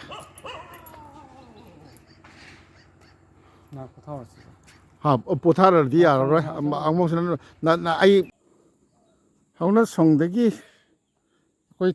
ꯈꯤꯇꯪ ꯌꯨꯝ ꯊꯣꯡꯒꯥꯜ 5-6ꯈꯛ ꯂꯥꯛꯑꯒ ꯑꯣꯖꯥ ꯁꯨꯕ꯭ꯔꯥꯝ ꯍꯣꯏꯒꯤ ꯊꯣꯡꯒꯥꯜꯅꯤ ꯃꯁꯤ ꯑꯣꯖꯥ ꯁꯨꯕ꯭ꯔꯥꯝ ꯍꯣꯏꯒꯤ ꯍꯪꯒꯦ ꯇꯧꯕꯁꯨ ꯃꯩꯇꯩ ꯌꯨꯝ ꯉꯥꯛꯇꯅꯤ ꯑꯗꯣ ꯑꯃꯠꯇ ꯃꯤ ꯑꯃꯇ ꯎꯗꯦ ꯉꯁꯤꯒꯤ ꯋꯦꯗꯔꯁꯤꯅ ꯑꯣꯏꯕ ꯇꯥꯏ ꯑꯗꯣ ꯍꯦꯛꯇ ꯆꯪꯉꯒ ꯑꯣꯏꯕ꯭ꯔꯥ ꯑꯣꯏꯗꯕ꯭ꯔꯥ ꯑꯣꯏꯔꯒ ꯑꯣꯏꯔꯝꯃꯦ ꯑꯣꯏꯔꯝꯗ꯭ꯔꯁꯨ ꯁ꯭ꯋꯥꯏꯒꯤ ꯊꯪꯅꯕ ꯑꯃ ꯑꯅꯤꯁꯤꯗꯗꯤ ꯁꯣꯏꯗꯅ ꯑꯣꯏꯐꯝ ꯊꯣꯛꯏ ꯑꯩ ꯑꯣꯖꯥ ꯁꯨꯕ꯭ꯔꯥꯝꯒꯤ ꯃꯌꯨꯝꯗꯁꯨ ꯄꯨꯈ꯭ꯔꯤꯁꯤ ꯍꯥꯏꯔꯨꯔꯒꯗꯤ ꯑꯣꯏꯐꯝ ꯊꯣꯛꯏ ꯑꯩ ꯃꯇꯝ ꯑꯃꯗ ꯄꯨꯈ꯭ꯔꯤꯁꯤꯗ ꯏꯔꯨꯖꯈ꯭ꯔꯦ ꯑꯣꯖꯥ ꯁꯨꯕ꯭ꯔꯥꯝ ꯍꯣꯏꯒꯤ ꯄꯨꯈ꯭ꯔꯤꯗ ꯑꯗꯨ ꯃꯁꯤ ꯑꯣꯏꯔꯤꯕ꯭ꯔꯥ ꯑꯣꯏꯗꯕ꯭ꯔꯥ ꯑꯣꯏꯗ꯭ꯔꯒ ꯑꯃꯨꯛ ꯊꯣꯛꯂꯛꯑꯒ ꯑꯃꯨꯛ ꯑꯣꯖꯥ ꯁꯨꯕ꯭ꯔꯥꯝ ꯍꯣꯏꯒꯤ ꯊꯣꯡꯒꯥꯟꯁꯤ ꯍꯧꯖꯤꯛ ꯑꯩꯅ ꯆꯪꯖꯔꯨꯕꯗꯨꯅ ꯑꯁꯣꯝꯒꯤꯁꯤꯅꯤ ꯑꯁꯤ ꯑꯣꯏꯔꯝꯗ꯭ꯔꯦ ꯑꯗꯣ ꯃꯁꯤ ꯑꯣꯏꯔꯝꯃꯦ ꯑꯩ ꯆꯪꯖꯒꯦ ꯑꯣꯖꯥ ꯁꯨꯕ꯭ꯔꯥꯝꯁꯤ ꯁ꯭ꯋꯥꯏꯗꯗꯤ ꯁꯨꯕ꯭ꯔꯥꯝ ꯍꯥꯏꯔꯒꯁꯨ ꯑꯉꯥꯡꯁꯤꯡꯗꯤ ꯈꯪꯗꯦ ꯗꯦꯕꯁꯤꯡ ꯃꯣꯏꯔꯦꯡꯖꯝ ꯗꯦꯕꯁꯤꯡ ꯃꯅꯤꯄꯨꯔꯤ ꯂꯤꯇꯔꯦꯆꯔꯒꯤ ꯁꯥꯔꯀꯜꯗꯗꯤ ꯑꯣꯖꯥ ꯁꯨꯕ꯭ꯔꯥꯝꯕꯨ ꯄꯨꯝꯅꯃꯛꯅ ꯈꯪꯕꯤꯕ ꯑꯩꯈꯣই ꯖꯥꯔꯤꯕꯣꯟ ꯂꯥꯏꯁ꯭ꯔꯝ ꯈꯨꯟꯒꯤ ꯃꯤꯑꯣꯏꯅꯤ ꯑꯩ ꯃꯥꯒꯤ ꯃꯌꯨꯝꯗ ꯑꯩ ꯆꯪꯖꯒꯦ ꯑꯣꯖꯥ ꯍꯣꯏꯒꯤꯗ ꯑꯣꯖꯥ ꯍꯣꯏꯒꯤꯁꯨ ꯀꯅꯥ ꯀꯅꯥ ꯂꯩꯕꯤꯒꯦ ꯇꯧꯔ ꯑꯣꯖꯥ ꯁꯨꯕ꯭ꯔꯥꯝ ꯊꯣꯛꯂꯛꯑꯦ ꯑꯩ ꯑꯣꯖꯥ ꯁꯨꯕ꯭ꯔꯥꯝꯒ ꯁꯨꯝꯕ ꯑꯩ ꯅꯠꯇꯦ ꯑꯩ ꯆꯪꯕ ꯌꯥꯔꯔꯣꯏ ꯋꯦꯗꯔꯁꯤꯅ ꯀꯩꯅꯣꯁꯨ ꯂꯣꯏꯗꯣꯔꯦ ꯍꯥꯎ ꯑꯣꯖꯥ ꯁꯨꯕ꯭ꯔꯥꯝ ꯃꯣꯏꯔꯦꯡꯖꯝ ꯗꯦꯕꯁꯤꯡ ꯅꯠꯇꯦ ꯑꯣꯖꯥ ꯅꯠꯇꯦ ꯑꯩ ꯋꯥꯔꯧꯖꯗꯦ ꯍꯌꯦꯡꯂ ꯍꯪꯆꯤꯠꯂ ꯑꯩ ꯁꯣꯏꯗꯅ ꯂꯥꯛꯆꯒꯦ ꯑꯣꯖꯥ ꯑꯩꯈꯣꯏꯅ ꯇꯨꯝꯃꯝꯕ ꯀꯥꯗꯨ ꯂꯩꯇ꯭ꯔꯕꯣ ꯑꯩꯒꯥꯔ ꯈꯨꯝꯅꯤ ꯏꯕꯥꯅꯤ ꯇꯨꯝꯃꯝꯕ ꯀꯥꯗꯨ ꯊꯨꯒꯥꯏꯈ꯭ꯔꯦ ꯏꯁ ꯀꯥ ꯑꯃꯗ ꯑꯩꯈꯣই ꯑꯩꯒꯥꯔ ꯈꯨꯝꯅꯤ ꯂꯩꯈꯤꯗ꯭ꯔꯦ ꯅꯠꯇꯦꯅꯦ ꯑꯣꯖꯥꯒ ꯎꯅꯔꯤ ꯑꯩꯈꯣꯏꯒꯤ ꯁꯤꯗꯩꯁꯤꯗ ꯑꯃꯨꯛꯇ ꯍꯪꯖꯧꯒꯦ ꯖꯥꯔꯤꯕꯣꯟꯁꯦ ꯖꯥꯔꯤꯕꯣꯟꯒꯤ ꯂꯥꯏꯁ꯭ꯔꯝ ꯈꯨꯟꯁꯦ ꯅꯨꯇꯟ ꯕꯖꯥꯔꯗꯒꯤ ꯀꯤꯂꯣꯃꯤꯇꯔ ꯀꯌꯥꯃꯨꯛꯅꯣ ꯆꯪꯁꯤꯜꯂꯤꯁꯦ ꯅꯣꯇꯨꯟ ꯕꯖꯥꯔꯗꯒꯤ ꯍꯧꯒꯠꯂꯒ ꯀꯤꯂꯣꯃꯤꯇꯔ 2.5ꯔꯣꯝ 2.5ꯔꯣꯝ ꯁꯤꯗ ꯍꯥꯟꯅꯗꯤ ꯑꯁꯣꯝꯒꯤ ꯁꯦ ꯑꯩꯈꯣꯏꯅ ꯊꯣꯛꯈꯤꯕꯗ ꯀꯩꯅꯣ ꯑꯣꯏꯔꯣꯝ ꯊꯪꯕꯗꯤ ꯏꯍꯥꯡ ꯍꯥꯡ ꯂꯩꯔꯝꯃꯦ ꯃꯤ ꯀꯌꯥ ꯂꯩꯔꯝꯗꯦ ꯍꯧꯖꯤꯛꯇꯤ ꯃꯤ ꯉꯥꯏꯍꯥꯛ ꯉꯥꯏꯔꯦꯅ ꯍꯧꯖꯤꯛ ꯃꯤ ꯌꯨꯝꯁꯦ ꯃꯊꯪ ꯍꯣꯡꯗꯣꯛꯅ ꯁꯣꯝꯗ ꯑꯗꯨꯝ ꯁꯣꯔꯣꯛ ꯃꯈꯥꯁꯤꯅ ꯑꯗꯨꯝ ꯌꯥꯝꯃꯦ ꯁꯣꯔꯣꯛ ꯃꯈꯥꯔꯣꯝꯗ ꯌꯥꯝꯃꯛꯑꯦꯕ ꯑꯗꯒꯤ ꯀꯩꯅꯣ ꯁꯤꯒꯤꯁꯤ ꯑꯦꯁꯦꯝꯕ꯭ꯂꯤ ꯀꯟꯁꯇꯤꯇ꯭ꯌꯨꯌꯦꯟꯁꯤꯗꯤ ꯀꯩꯅꯣ ꯂꯂꯥꯔ ꯀꯩꯅꯣ ꯀꯩꯅꯣꯅꯤ ꯑꯩꯈꯣꯏꯒꯤꯁꯦ 3 ꯊꯣꯛꯈ꯭ꯔꯦ 3 ꯊꯣꯛꯑꯝꯕꯗꯤ ꯍꯧꯖꯤꯛ ꯑꯃꯨꯛ ꯄꯨꯟꯁꯤꯟꯅꯅ 2 ꯈꯛꯇ ꯑꯣꯏꯈ꯭ꯔꯦ ꯅꯠꯇꯦ ꯃꯩꯇꯩ ꯆꯈꯥꯏꯕꯤꯔꯣ ꯍꯥꯏꯁꯦ ꯃꯩꯇꯩꯁꯤꯁꯨ ꯈꯔꯗꯤ ꯄꯨꯟꯕꯨꯗꯤ ꯄꯨꯜꯂꯤ ꯑꯩꯈꯣꯏꯒꯤ ꯍꯩꯂꯒꯥꯟꯗꯤ ꯃꯌꯥꯏ ꯍꯥꯏꯔꯤꯁꯦ ꯍꯥꯟꯅꯗꯤ 2ꯗ ꯀꯇ꯭ꯔꯤꯁꯣꯔꯥꯗ ꯈꯥꯏꯕꯣꯛ ꯑꯃ ꯑꯗꯨꯒ ꯍꯩꯂꯒꯥꯟꯗꯤ ꯃꯌꯥꯏꯗ ꯈꯥꯏꯕꯣꯛ ꯑꯃ ꯑꯣꯏꯔꯝꯃꯦ ꯍꯧꯖꯤꯛ ꯍꯩꯂꯒꯥꯟꯗꯤꯗ ꯄꯨꯟꯁꯤꯜꯂꯦ ꯄꯨꯝꯅꯃꯛꯁꯦ ꯄꯨꯜꯂꯗꯤ ꯐꯩꯅ ꯃꯩꯇꯩ ꯈꯔ ꯂꯩꯕꯁꯤꯗ ꯃꯆꯥꯏ ꯇꯧꯔꯦ ꯑꯣꯖꯥ ꯍꯣꯏꯅ ꯀꯩꯅꯣꯒꯤ ꯃꯤꯁꯤꯡꯒꯗꯤ ꯑꯩꯈꯣꯏꯒꯤ ꯇꯥꯃꯣ ꯀꯦꯞꯇꯦꯟ ꯀꯩꯅꯣꯅ ꯀꯔꯤꯕ ꯆꯥꯎꯕꯅ ꯃꯥꯅ ꯍꯦꯟꯅ ꯈꯪꯗꯧ ꯃꯥꯜꯂꯦ ꯃꯣꯏꯗꯤ ꯏꯂꯦꯛꯁꯟ ꯁꯥꯟꯅꯕ ꯍꯣꯏꯅꯦ ꯃꯥꯏ ꯃꯃꯧ ꯅꯨꯄꯤ JPC ꯍꯥꯏꯁꯤ ꯀꯩꯅꯣ ꯑꯩꯈꯣꯏꯒꯤꯅ ꯖꯤꯂꯥ ꯄꯔꯤꯁꯠ ꯁꯤꯁꯤꯅ ꯀꯥꯎꯟꯁꯤꯜ ꯍꯥꯏꯔ JPC ꯍꯥꯏꯔ ꯈꯪꯅꯕ ꯑꯗꯨ ꯑꯣꯏꯌꯦ ꯑꯗꯨ ꯃꯥꯏ ꯆꯪꯒꯦ ꯁꯤꯅꯤ ꯑꯣꯖꯥ ꯁꯨꯕ꯭ꯔꯥꯝꯒꯤ ꯌꯨꯝꯁꯦ ꯑꯩꯒꯤ ꯄꯔꯁꯣꯅꯦꯜ ꯑꯦꯇꯦꯆꯃꯦꯟ ꯂꯩꯖꯕ ꯅꯨꯡꯁꯤꯈ꯭ꯔꯕ ꯀꯩꯅꯣꯅꯤ ꯑꯗꯣ ꯂꯥꯏꯁ꯭ꯔꯝ ꯈꯨꯟꯒꯤꯗꯤ ꯃꯤ ꯂꯥꯏꯔꯤꯛ ꯂꯥꯏꯁꯨ ꯍꯩꯕ ꯀꯩꯗꯧꯕꯒꯗꯤ ꯍꯪꯅꯤꯡꯉꯥꯏ ꯂꯩꯇ꯭ꯔꯦ ꯃꯌꯥꯝꯅ ꯈꯪꯕꯤꯔꯦ ꯂꯥꯏꯔꯤꯛ ꯍꯩꯇꯕꯗꯤ ꯑꯩꯅ ꯏꯍꯦꯟ ꯍꯦꯜꯂꯤ ꯑꯇꯩꯗꯤ ꯑꯩꯉꯣꯟꯗ ꯑꯍꯦꯟꯕ ꯉꯥꯛꯇꯅꯤ ꯍꯥꯏꯗꯤ ꯃꯅꯤꯄꯨꯔꯗꯁꯨ ꯂꯥꯏꯁ꯭ꯔꯝ ꯈꯨꯟꯗꯒꯤ ꯊꯣꯛꯂꯒ ꯃꯅꯤꯄꯨꯔꯗꯁꯨ ꯐꯥꯎꯔꯕ ꯀꯌా ꯂꯩꯈ꯭ꯔꯦ ꯄ꯭ꯔꯣꯐꯦꯁꯥꯔ ꯂꯩꯈ꯭ꯔꯦ ꯈꯨꯗꯝ ꯑꯣꯏꯅ ꯑꯣꯖꯥ ꯁꯅꯥꯇꯣꯝꯕꯤꯁꯤ ꯁꯤ ꯈꯨꯟ ꯋꯥꯡ ꯁꯤꯒꯤꯅꯤ ꯍꯦꯛ ꯊꯪꯅꯕ ꯋꯥꯡꯁꯦ ꯚꯥꯇꯤꯔꯒ꯭ꯔꯥꯝꯒꯤꯔꯣ ꯂꯥꯏꯁ꯭ꯔꯝ ꯈꯨꯟꯒꯤꯗꯤ ꯅꯠꯇꯦꯕ ꯂꯥꯏꯁ꯭ꯔꯝ ꯃꯦꯝꯕꯁꯨ ꯑꯗꯨꯗ ꯑꯣꯡꯉꯤ ꯑꯣꯖꯥ ꯂꯥꯏꯁ꯭ꯔꯝ ꯃꯦꯝꯕꯁꯨ ꯚꯥꯇꯤꯔꯒ꯭ꯔꯥꯝ ꯑꯩ ꯍꯌꯦꯡ ꯆꯠꯆꯒꯦ ꯑꯗꯣ ꯑꯩ ꯑꯣꯖꯥꯒꯤ ꯌꯨꯝꯁꯤꯗ ꯑꯣꯖꯥꯅꯗꯤ ꯆꯪꯈꯤꯁꯦ ꯍꯥꯏꯕ ꯑꯩ ꯆꯪꯖꯔꯔꯣꯏꯒꯦ ꯆꯥꯛꯈꯣꯝ ꯑꯃꯗꯤ ꯊꯛꯈꯤꯁꯤ ꯃꯝꯃꯅꯤꯅꯦ ꯑꯣꯖꯥ ꯆꯥꯗꯨꯗꯤ ꯍꯌꯦꯡ ꯊꯛꯑꯁꯨ ꯌꯥꯏ ꯀꯩꯗꯧꯔꯒꯦ ꯍꯌꯦꯡ ꯂꯥꯛꯑ ꯊꯛꯑꯁꯨ ꯌꯥꯏ ꯃꯊꯪ ꯑꯃꯨꯛ ꯂꯥꯛꯄꯤꯅꯤ ꯅꯠꯇꯦ ꯃꯊꯪ ꯅꯠꯇꯦ ꯍꯌꯦꯡ ꯂꯥꯛ ꯍꯪꯆꯤꯠꯂ ꯐꯠ ꯂꯥꯎ ꯆꯪꯉꯛꯑꯒ ꯆꯥ ꯊꯛꯄ ꯌꯥꯏꯕ ꯉꯔꯥꯡꯁꯨ ꯃꯅꯤꯡ ꯁꯣꯝꯗ ꯆꯠꯊꯕꯤꯔꯨꯕ꯭ꯔꯥ ꯆꯠꯂꯨꯏꯌꯦ ꯑꯣꯖꯥ ꯇꯥꯃꯣ ꯆꯥꯎꯕ ꯍꯣꯏꯒꯤꯗ ngaraang moidara aina haidi sagai thi dana ꯅꯠꯇꯦ ꯂꯥꯂꯨꯕꯥꯛ ꯆꯠꯂꯨꯗꯦ ꯅꯥꯂꯨꯕꯥꯛ ꯍꯥꯏꯕ꯭ꯔꯥ nalba ꯑꯩ ꯅꯥꯂꯨꯕꯥꯛꯇꯤ ꯆꯪꯖꯔꯔꯣꯏ ꯂꯥꯏꯁ꯭ꯔꯝ ꯈꯨꯟꯒꯤ ꯁꯣꯔꯣꯛ ꯄꯔꯤꯡꯁꯤꯗ ꯁꯨꯝ ꯁꯤ ꯀꯔꯤ ꯄꯥꯡꯅꯅꯣ ꯑꯋꯥꯡ ꯄꯥꯡꯅ ꯅꯠꯇ꯭ꯔꯥ nokchupni ꯅꯣꯡꯆꯨꯞ ꯄꯥꯡꯅꯔꯣ nokchup ꯑꯣ ꯅꯣꯡꯆꯨꯞ ꯄꯥꯡꯅ ꯁꯨꯝ ꯀꯤꯂꯣꯃꯤꯇꯔ 2 ꯃꯈꯥꯏꯗ ꯑꯩꯈꯣꯏꯒꯤ ꯂꯥꯏꯁ꯭ꯔꯝ ꯈꯨꯟꯒꯤ ꯄꯔꯤꯡ ꯂꯩꯔꯦ ꯄꯔꯤꯡꯁꯤ ꯂꯩꯔꯦꯔꯒ ꯃꯌꯥꯡ ꯑꯃꯨꯛ ꯈꯜꯂꯤꯕ꯭ꯔꯥ ꯅꯥꯂꯨ mayang nalba tu maratuga hindu ga pangan ga khara lei ꯈꯔ ꯂꯩꯔꯦ ꯑꯗꯨꯒ ꯅꯥꯂꯨꯕꯥꯛ ꯍꯥꯏꯗꯅ ꯅꯥꯂꯨꯕꯥꯛꯁꯨ Meitei ꯉꯥꯛꯇꯔꯥ nalba mitei lareng khunai na mitei umga ꯅꯥꯂꯨꯕꯥꯛ Meitei ꯂꯥꯏꯔꯦꯟ ꯈꯨꯟ ꯍꯥꯏꯗꯅ ꯂꯩ ꯑꯗꯩꯗ ꯑꯩꯈꯣꯏ ꯀꯣꯟꯁꯝꯒꯤ ꯇꯥꯃꯣ ꯕꯤꯅꯣꯗ ꯕꯤꯍꯥꯔꯤ ꯂꯩ ꯑꯩꯈꯣꯏꯒꯤ ꯁꯣꯝꯗ ꯖꯥꯔꯤꯕꯣꯟ ꯂꯝꯗꯝꯗ ꯀꯩꯅꯣ ꯑꯩꯈꯣꯏꯒꯤ ꯋꯥꯔꯤ ꯃꯆꯥ ꯍꯧꯖꯤꯛꯇꯤ ꯀꯌꯥ ꯏꯗ꯭ꯔ ꯃꯥꯜꯂꯤꯅꯦ i ma jam phajana iri ꯅꯠꯇꯦ ꯑꯗ ꯑꯣꯖꯥ ꯁꯨꯕ꯭ꯔꯥꯝꯅ ꯅꯠꯇ꯭ꯔꯗꯤ ꯑꯇꯩꯗ ꯍꯪꯉꯨꯕꯗ ꯑꯣꯖꯥ ꯆꯥꯎꯕꯗ ꯇꯥꯃꯣ ꯆꯥꯎꯕꯗ ꯍꯪꯉꯨꯕꯗ ꯈꯪꯉꯣꯏꯗꯕ ꯀꯩꯅꯣ ꯍꯪꯖꯩ ꯁꯤꯒꯤ ꯀꯩꯅꯣꯁꯦ ꯊꯧꯒꯜ ꯃꯔꯨꯞꯁꯦ 19 ꯀꯌꯥꯗꯅꯣ ꯊꯣꯛꯂꯛꯏꯁꯦ thobun marupse 1956 tani 56ꯇꯅꯦꯕ ꯑꯩꯒꯤ ꯂꯈꯤꯄꯨꯔꯔꯣꯝꯒꯤꯗꯨꯅ ꯀꯔꯤꯕ ꯅꯍꯥ ꯃꯔꯨꯞ ꯍꯥꯏꯕ꯭ꯔꯣ nahamaru madusu dum thauminamin ꯊꯃꯨ ꯅꯥꯎꯃꯨꯅꯤ ꯃꯣꯏ ꯑꯅꯤꯁꯤꯅꯦꯕ ꯑꯁꯥꯝ ꯂꯣꯝꯗ ꯃꯅꯤꯄꯨꯔꯤ ꯂꯦꯡꯒ꯭ꯋꯦꯖꯀꯤ ꯀꯜꯆꯔꯒꯤ ꯃꯩꯇꯩꯂꯣꯟꯒꯤ ꯇꯧꯔꯛꯏꯁꯦ tawraise ꯑꯗꯣ ꯁꯅꯥꯔꯩꯁꯤ ꯍꯧꯖꯤꯛꯀꯤ ꯍꯥꯌꯔ ꯁꯦꯀꯦꯟꯗꯔꯤꯁꯤꯅ LP ꯑꯣꯏꯔꯤꯉꯩꯗꯁꯨ ꯃꯥꯅ ꯃꯩꯇꯩ ꯃꯅꯤꯄꯨꯔꯤ ꯃꯤꯗꯤꯌꯝꯒꯤ ꯑꯍꯥꯟꯕ ꯑꯣꯏꯕ꯭ꯔꯣ ME school dani MEꯗ ꯑꯍꯥꯟꯕ 1963 da hobani adu aduga mitei ron di 1956 to gage dum number 1 rajya sorpur aina adagi 34 rajya sorpur aina ko laisram khunjiga school ani lai asi dum 1956 dai tamgre ꯑꯣ ꯑꯗꯨꯗꯤ ꯃꯥꯅ ꯑꯍꯥꯟꯕ ꯅꯠꯇꯦꯅ sanaraina ahan ꯅꯠꯇꯦꯕ adi ME school di ahan bane ꯑꯣ ME ꯁ꯭ꯀꯨꯜꯗꯗꯤ ꯑꯍꯥꯟꯕꯅꯦꯕ ꯑꯣ ꯐꯔꯦꯅꯦ ꯁꯤꯅꯤ ꯑꯣꯖꯥ ꯁꯨꯕ꯭ꯔꯥꯝ ꯑꯩ ꯎꯅꯖꯕꯁꯦ ꯏꯝꯐꯥꯜꯗꯒ ꯊꯣꯛꯂꯛꯄꯗ ꯎꯅꯕ ꯐꯪꯖꯕ ꯃꯤ ꯅꯠꯇꯦꯗ aja monendra konjam thina imphal da aina kamini kumar award phangmada magi chena thomgi cover ꯑꯗꯨꯕꯨꯗꯤ ꯇꯧꯖꯈꯤ ꯑꯗꯨ ꯇꯧꯖꯈꯤ cover page ta bhawan bigi ai budi bang bhawan bigi ꯑꯣꯖꯥ ꯍꯣꯏꯒꯨꯝꯕꯅ ꯐꯥꯎꯗꯅ ꯀꯅꯥ ꯑꯩꯒꯨꯝꯕꯅ ꯐꯥꯎꯒꯗ꯭ꯔꯥ ꯍꯧꯖꯤꯛꯇꯤ ꯏꯁꯨꯒ ꯃꯌꯥꯝ ꯎꯔꯦꯅꯦ ꯑꯩ ꯅꯣꯡꯃ ꯂꯥꯛꯆꯒꯦ ꯑꯗꯣ ꯏꯇꯩꯃꯔꯥ ꯏꯇꯩꯃ ꯑꯩ ꯀꯥꯎꯕꯤꯔꯕ꯭ꯔꯣ ꯍꯣꯏ ꯑꯩ ꯉꯁꯤ ꯐꯝꯖꯔꯔꯣꯏ ꯃꯇꯝꯁꯦ ꯌꯥꯔꯛꯇ꯭ꯔꯦꯕ ꯑꯩ ꯌꯨꯇꯨꯕ ꯑꯩꯅ ꯇꯧꯔꯦꯅꯦ ꯐꯥꯒꯤꯗꯩꯅꯤ ꯑꯗꯣ ꯌꯨꯇꯨꯕꯇ ꯊꯥꯒꯠꯂꯕꯅꯤꯅ ꯌꯨꯇꯨꯕ ꯍꯥꯏꯇꯥꯔꯦꯅ ꯅꯠꯇꯦ ꯌꯨꯇꯨꯕꯔ ꯑꯣꯏꯕ꯭ꯔꯥ ꯑꯣꯏꯗꯕꯗꯨꯅ ꯑꯃꯅꯤ ꯑꯗꯣ ꯑꯩꯒꯤꯗꯤ ꯑꯩꯅ ꯆꯠꯆꯔꯤꯕ ꯑꯩ ꯁꯨꯝꯕ ꯃꯐꯝꯗ ꯁꯨꯃꯥꯏꯅ ꯂꯩ ꯍꯥꯏꯕꯁꯦ ꯑꯩ ꯍꯥꯟꯅ ꯁꯅꯊꯣꯡ ꯇꯧꯔꯤꯉꯩꯗꯒꯤ ꯑꯩꯅ ꯍꯣꯠꯅꯖꯔꯛꯄꯗꯣ ꯍꯧꯖꯤꯛ ꯌꯨꯇꯨꯕꯇ ꯊꯥꯒꯠꯆꯕꯩ ꯋꯥꯅꯤ ꯌꯨꯇꯨꯕꯔꯅꯤ ꯍꯥꯏꯕꯤꯒꯦꯔꯥ ꯅꯠꯇ꯭ꯔꯒ ꯑꯉꯥꯎ ꯑꯐꯩꯅꯤ ꯍꯥꯏꯕꯤꯒꯦꯔꯥ ꯀꯩꯁꯨ ꯀꯥꯏꯗꯦ ꯑꯗꯣ ꯏꯇꯩꯃ ꯑꯩ ꯁꯣꯏꯗꯅ ꯑꯩ ꯅꯣꯡꯃ ꯐꯠ ꯂꯥꯎꯅ ꯍꯥꯏꯗꯤ ꯉꯁꯤ ꯅꯣꯡ ꯅꯤꯅꯤ ꯑꯩ ꯂꯩꯈꯤꯅꯦꯕ ꯑꯗꯣ ꯑꯩ ꯆꯪꯉꯒ ꯆꯥ ꯅꯨꯡ ꯊꯛꯀꯦ ꯉꯁꯤ ꯊꯛꯑꯔꯣꯏꯒꯦ ꯑꯩ ꯑꯣꯖꯥ ꯆꯥꯎꯕꯒꯤꯗ ꯇꯥꯃꯣ ꯆꯥꯎꯕꯒꯤꯗ ꯆꯠꯂꯒ ꯁ꯭ꯋꯥꯏꯒꯤ ꯃꯤꯁꯤꯡꯒꯤ ꯀꯔꯤꯒꯤ ꯃꯥ ꯈꯔ ꯋꯥꯔꯤ ꯁꯥꯈ꯭ꯔꯒ ꯑꯩ ꯀꯩꯅꯣꯁꯤ ꯂꯥꯏꯁ꯭ꯔꯝ ꯈꯨꯟ ꯁꯛꯇꯥꯛꯆꯕꯒꯤꯁꯦ ꯑꯩ ꯂꯣꯏꯁꯤꯟꯒꯦꯕ ꯐꯔꯦ ꯅꯨꯡꯉꯥꯏꯖꯔꯦ ꯋꯥꯔꯤ ꯁꯥꯕ ꯌꯥꯔꯗꯤ ꯅꯨꯡꯉꯥꯏꯗꯧꯅꯤ ꯉꯁꯤꯁꯤ ꯈꯔꯁꯨ ꯊꯦꯡꯈ꯭ꯔꯦ ꯑꯌꯨꯛꯇ ꯅꯣꯡꯁꯨ ꯊꯤꯜꯂꯤ ꯇꯧꯋꯦꯕ ꯃꯤꯔꯦꯒꯨꯜ ꯑꯗꯥꯏꯗ ꯏꯪꯗ ꯁꯥꯕ꯭ꯔꯥ ꯁꯥꯗ ꯇꯧꯔꯒ ꯁꯨꯝ ꯇꯧꯋꯤ ꯑꯗꯨꯅ ꯑꯃꯨꯛ ꯁꯣꯏꯗꯅ ꯂꯥꯛꯆꯒꯦ ꯑꯣꯖꯥ ꯊꯦꯡꯛ ꯌꯨ ꯇꯔꯥꯝꯅ ꯀꯧꯕꯤꯗꯅ ꯁꯛꯈꯪꯕꯤꯗꯅ ꯀꯧꯕꯤꯔꯛꯄꯁꯤꯃꯨꯛ ꯅꯨꯡꯉꯥꯏꯖꯕ ꯂꯩꯖꯗ꯭ꯔꯦ ꯇꯥꯔꯦ ꯅꯨꯡꯉꯥꯏꯖꯩ ꯑꯩꯅ ꯍꯧꯖꯤꯛ ꯂꯦꯞꯆꯔꯤꯕꯁꯤ ꯑꯩꯈꯣꯏꯒꯤ ꯑꯥꯔꯃꯤꯒꯤ ꯏꯖꯨꯀꯦꯁꯟ ꯁꯥꯔꯚꯤꯁꯇ ꯂꯩꯕꯤꯔꯝꯕ ꯑꯣꯅꯔꯔꯤ ꯀꯦꯞꯇꯦꯟ ꯑꯩꯈꯣꯏꯒꯤ ꯅꯥꯎꯔꯦꯝ ꯆꯥꯎꯕ ꯇꯥꯃꯣ ꯆꯥꯎꯕꯒꯤ ꯃꯌꯨꯝꯅꯤ ꯑꯗꯣ ꯃꯥꯒꯤ ꯃꯃꯧ ꯏꯕꯦꯝꯃ ꯑꯃ ꯑꯩꯈꯣꯏꯒꯤ ZPC ꯍꯥꯏ ꯖꯤꯂꯥ ꯄꯔꯤꯁꯠꯀꯤ ꯃꯦꯝꯕꯔ ꯑꯣꯏꯔꯤꯕꯅꯤ ꯍꯧꯖꯤꯛ ꯑꯗꯨ ꯎꯅꯖꯔꯒ ꯑꯩꯈꯣꯏꯒꯤ ꯂꯥꯏꯁ꯭ꯔꯝ ꯈꯨꯟꯒꯤ ꯑꯗꯒꯤ ꯁꯣꯝꯒꯤ ꯖꯥꯔꯤꯕꯣꯟ ꯂꯝꯗꯝꯗ ꯂꯩꯔꯤꯕ ꯃꯩꯇꯩꯁꯤꯡꯒꯤ ꯀꯔꯤꯁꯤꯡ ꯑꯣꯖꯥ ꯇꯥꯃꯣ ꯆꯥꯎꯕꯁꯨ ꯈꯔ इलेक्शन की करी की पार्टी की राजनीति दा खरा थवाई यावो ओइना तवी आई ngarang उनचे अदु आई चंगजगे सिनी अखोगी कनोसे लाइश्रमखुल की मौंग से लंबी सिदेगी चुमना चंगरगा लाइश्रमखुल लोरकांदा अखोगी खरा मयांगी करीगी युम खरा अखोगी कोलुप खरा खल्लगा नालुबा खाइदना अमा लई मदैदा नालुबाक सिदा अखोई बुलुना तौबीबा याम्बा कोनसम बिनोद बिहारी कौबा अखोगी वारी मचा इबदा मयामना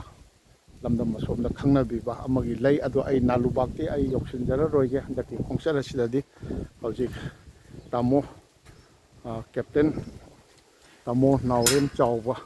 आई उनजगे तामो कैप्टन चावबगी नावरेम चावबगी मयुमदा चंगजरकपगी कनोसी आहाकी पांदमसी अनीनी मसीगी इंखोनुंग असिना तामो चावबना हुजिक लैरिबा युमसिगी कोलुप असिदना लाइनिंगहल फुलो की पोखम खोइरी नफम ताभम नि अदुना सिदैसना हौना बुंग हाइदना अमा अचौबा अमा हौजिकसु सेंगबटपा लोइद्रिबा याम फजना हौना मसी लमलमदगी लाक्तना सिदसु अखोइगी इरा थौनी थौरम पांथोइ हाय मधु सु आई ख्वाई मफमदा आई उच्चगे तामो कैप्टन चावबगी मयुमनी तामो चावबल लेबिरमे आई ngसाइजो हाइजगरे चंगकपदा ऑनररी कैप्टन अखोइगी आर्मी की एजुकेशन सर्विस AME हाइब्रा मदुबा AEC ओ AEC आरिसी आर्मी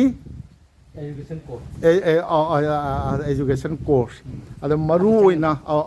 चंगजगे तामोगीदा आई ममांग दा पंजगरे तामोदा चंगजरक फसे तामोदी स्वाइगी इमो इवेम ना हौजे हौजिकसु ZPC जिला परिषद की कनोसु ओइबिरिबा अदो तामोसु खरा थवाई याउबीबा खोइगी राजनीति दा करीदा अदोना लाइश्रमखुल मी लैरिबा जारिबोन की मी करी मिसिंग वोटर सि तामोदा लोइ सारगा थोनी हाइबसिमा अदगी सिदे मांगदा उरिबसि लाइनिंगल सि तामोगी कनो इबु बोक्ता दोरिनिको आइदी कनोनी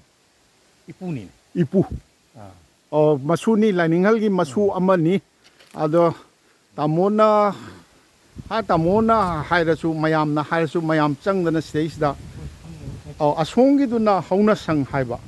सिना हौना बुंग हाइदना अमा लाइनिंगल की खुबम अमा मसी लाइनिंगल सिदा पोपो ओइदोइबा तामोको खोइ नाफम हेक ताफम दुमकला नोइना हाइदी जियोग्राफिकल कनोसे होय होय जिंगनरगा अहनमन्ना युमम लेरम ताइने अदुदे आसिगा जुम लेरम युम लेरमबा लाइनिंगहल की पोखमनी पोखम सिंसिना हौना बुंग हाइदना तौदना खुबम सेंगबा लई हौजिक आइना नेचरिबसे मथक्ता थांगतनाबा मथक्ता थांगपिदुरे तामोसा मखागी हाइननाबा मखा हाइननाबा याम RCC स्लैब ओइना हेता फ्लोरिंग छि हेता तौबिदोरी सिदैसदा लाइनिंगहल की खोरि नाउफम ताभम की हौना बुंग हाइदना अमा खुबम अमा यादना तामो चावबना तौबिरी हंदक्सी सिना करी ओइदोना तामो सिदि खोइगी लाइसम कनो पाइबता यारा खु का याव चंगरोइदे असि कनो तारेने लाइसंग ओइना लेरे याम फजना कनो तौई यामना असाब लमनिना फेन गा मरांग कायना तौरगा मयाम जे हंदक कैदोंगिन लापिने बतामो मी मयाम तिन्ने दो ताक 13 पुनो मफम खुटुंग गुति लाके सिनी अखोगी मी कुथा नि थोइरोम ला हुजिकी इरांग फबो मतम ओइतागदी याम लाकदमनेबा अदो इरांग फतमनिना मयाम लाक्तोइदो फ्लाइट लांगनागदौनिना मी मसिंगदु लिखथरकपै वानेबा अदुनी अदो मरु ओइना आई तामो चावबगा वारी सानजदोइसिना आई इरेंजना फमजरगा आई वारी साजगे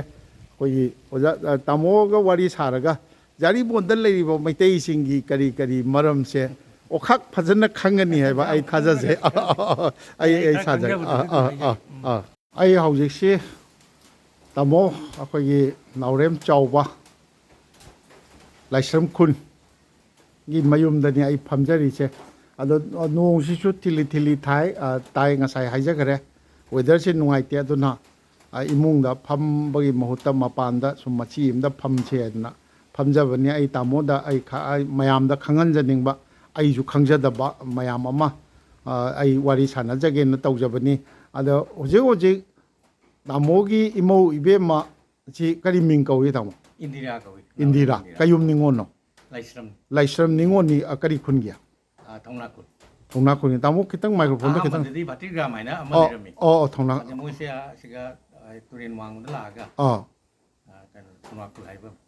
oh imo ibema se laibak thibani ngarang nungdawaram se akhoi tamo birendro ga laksaram mani akhoi gi inaw amana ai gi inaw akhoi gi thawal dagi somen ko bo oja somen na samain tawdana captain nama leibani amtang changbiyu ka haidana ai changjar lakjarami ai tamo ga chanung thangmina yamna nungsina raungna tawbi ado imo ibe masina gate ase hangdok pibani ado aina khangjadaba ado ngasi di laiwak thidana ai laiwak thi bai tare imo ibe mase lai khoiramba ma sathokibagi yumda leramtre tamo kaino je akoi Laishramkhul ji da Meitei imung si hojik phauda hojik ta hojik lady se ina last election matam sida yamna di helamoy ta wa soromoy chamni jangai 450 household name masi manung da voter si kaya mu yamna masi voter si more than 2000 above lay ne oh sida leiriba mi sing si magi masagi loksa leiba ngaktara Laishramkhul loina jamna di kan leite oh Laishramkhul si jamna di khara apiko pham haiba tai hoi adu khwaidigi Laishramkhul ni haibu yum khudinge average taina amuk aina puthokpada mi ani sidi government employee name observing awang bodi leite awang bodi leite awang boda army officers leite akoi na honorary captain na do sareng ta kaino to koi wani hoi mai je to moina pirak hoi adu de hom mari khale ramani professor lei de hoi doctor amasu mama lei engineers btech ai sana pa mak btech ni mase tamogi di sum jo IIT da je final din atre chai semester ni wale hoi goti IT adai tamo sigi si akoi gi constituency si kari da chingino mase kanoni LS6 aina hairami ajiga ina sumta bu ai LS6 se reservation restriction hairaga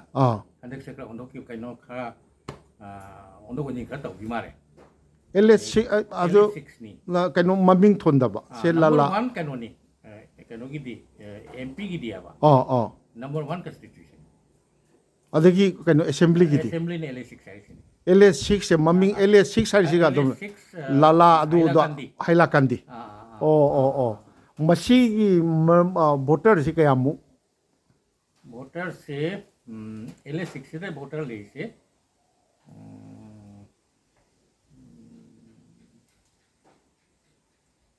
lak ani ahum lak ani hele humgi makha adugi manung chana imo be mana jila parishad ki kari se masina voter ke 70 around 70,000 da mangna phangi se 12,600 kya no phangi 12,000 phangaga kari ne candidate kaya base 168 soine kya soine du jam soine ga duga kharasu akoi ba khasu lei re lei ba di koi gi voter da control ko da moina id inactive oi gi ba hoi adu kaino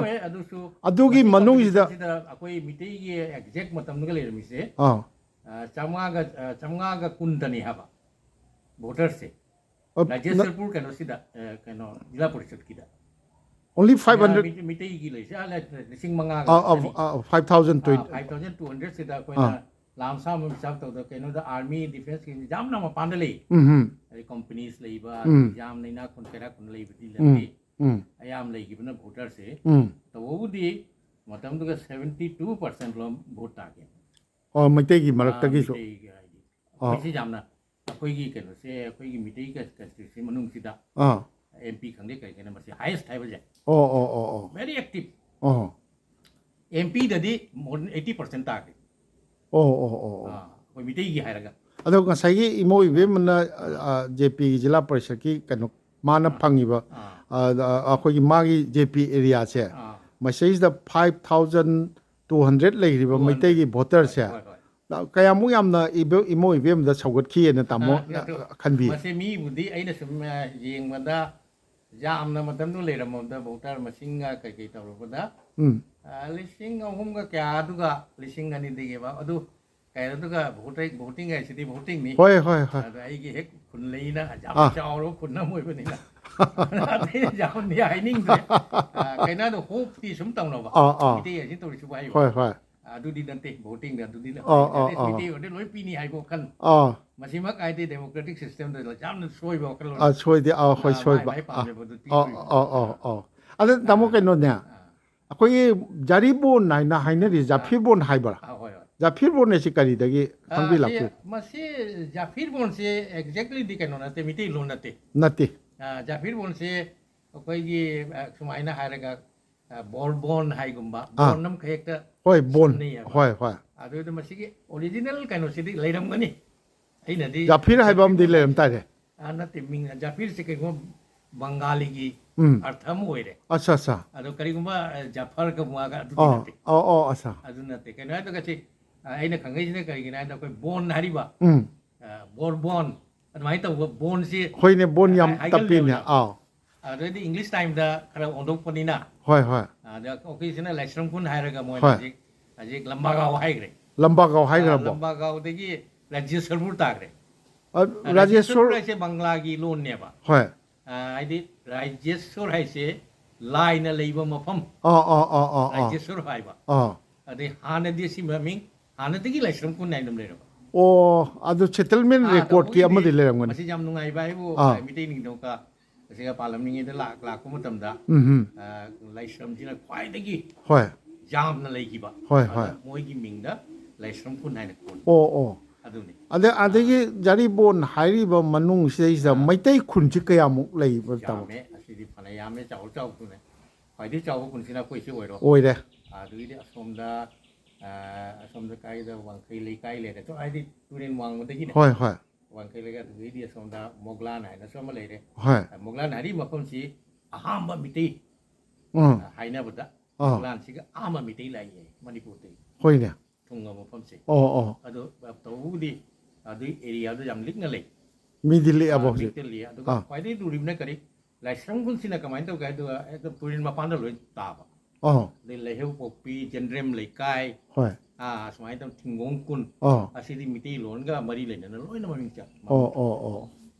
Lala tani lala cengbil.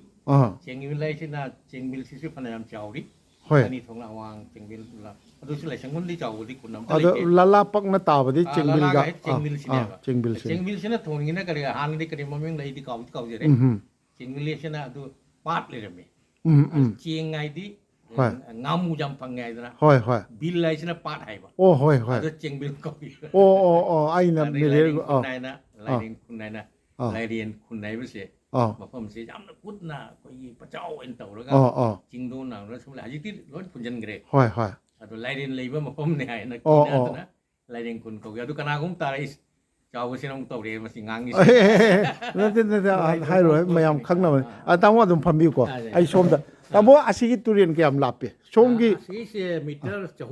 meter chahum lom đó tu riêng lấy đấy torban chỉ cái kata khal se ngasai garmura da chele iba kano sira dale sori to machini sigi aina ngasai gai changja iba koi Laishramkhul poring nutun bazar degi changja rakpa kano si paring gi haidi asom nutun bazar degi changak pada di ye thangba rom si turen mapan da ni tari se tama dum phambi yan ai asom uchawa ni mayam asini turen khongban da asom da di katha khal hai re hana ai na sum an laman ri lai lai su hei ba kangu nau ai di arian ke no se bata kang di kari kang ai di kwai di chakot pa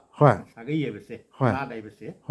ꯑꯍꯥꯟꯕꯗ ꯇꯨꯔꯦꯟ ꯇꯣꯔꯕꯥꯟꯗ ꯇꯥꯏ ꯍꯣꯏ ꯃꯥꯅꯤ ꯃꯥꯅꯤ ꯑꯗ ꯃꯥꯅꯤ ꯃꯅꯤꯄꯨꯔ ꯈꯪꯗꯦ ꯑꯩꯅ ꯃꯥꯅꯤ ꯃꯥꯅꯤ ꯃꯥꯅꯤ ꯑꯩꯅꯁꯨ ꯃꯅꯤꯄꯨꯔꯗ ꯆꯍꯤ 4 ꯍꯣꯏ ꯂꯩꯔꯕꯅꯤꯅ ꯍꯣꯏ